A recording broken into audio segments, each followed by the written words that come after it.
ఈ టైంలో మాట్లాడేటప్పుడు కొంచెం నోళ్ళు అదుపులో పెట్టుకుని మాట్లాడండి. సెలబ్రిటీల ఇమేజ్లో ఉండేవాళ్ళు మరికొంత జాగ్రత్తగా మాట్లాడండి. ఎందుకయ్యా ఈ పరిస్థితి అంటే, ఇప్పుడు ఒకసారి మనం గుర్తుకు తెచ్చుకుంటే సర్జికల్ స్ట్రైక్స్ 1, 2 తర్వాత పాకిస్తాను కొన్ని వీడియోస్ని ప్రొజెక్ట్ చేసింది.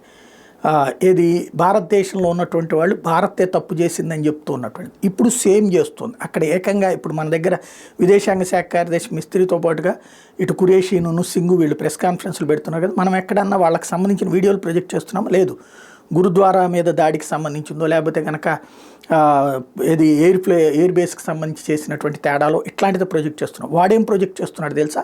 మన నాయకులు ఇక్కడ ఎవరైతే ట్రెండింగ్ అవుతున్నటువంటిది ఉంది కదా, ఈ మధ్యన ఇప్పుడు తాజాగా ఒకటి తెచ్చారు కదా, ఎస్కలేషన్ వద్దు, యుద్ధం వద్దు, శాంతి ముద్దు, ప్రజలు ఇదైపోతారని, దాన్ని వాళ్ళు ప్రొజెక్ట్ చేసి చూపెడుతున్నారు. అట్లాగే కొంతమంది సెలబ్రిటీలు మాట్లాడుతున్నటువంటిది మేధావులు మాట్లాడుతున్న చూపెట్టి భారతదేశంలో భయపడిపోతున్నారు, ప్యానిక్ అయిపోతున్నారు, భారతదేశమే ఇదంతా చేస్తుందని చెప్పేసి భారతీయులే ఇట్లా మాట్లాడుతున్నారు మేధావులు అని చెప్పేసి వాళ్ళు ప్రొజెక్ట్ చేసి చూపెడుతున్నారు. ఇక్కడ ఫస్ట్ గుర్తుపెట్టుకోవాల్సింది, భారత్ మీద యుద్ధానికి వచ్చింది పాకిస్తాన్, మనం వెళ్ళాల. తీవ్రవాదుల్ని పంపించి భారత్లో ప్రాణాలు తీసి ప్రజల ప్రాణాలని వెళ్ళి నీ ప్రధానమంత్రికి చెప్పుకోపో అంది. అది దేశం మీద దాడి, ఉగ్రవాద చర్య కాదు.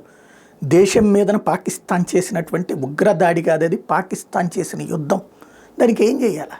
సమాధానం చెప్పకపోతే అసమర్థులం అవుతాం, లేదా ఇక భవిష్యత్తులో ప్రతి ఒక్కడు వచ్చి అదే పని చేస్తాడు. అందుకు ఒప్పుకోవాలా?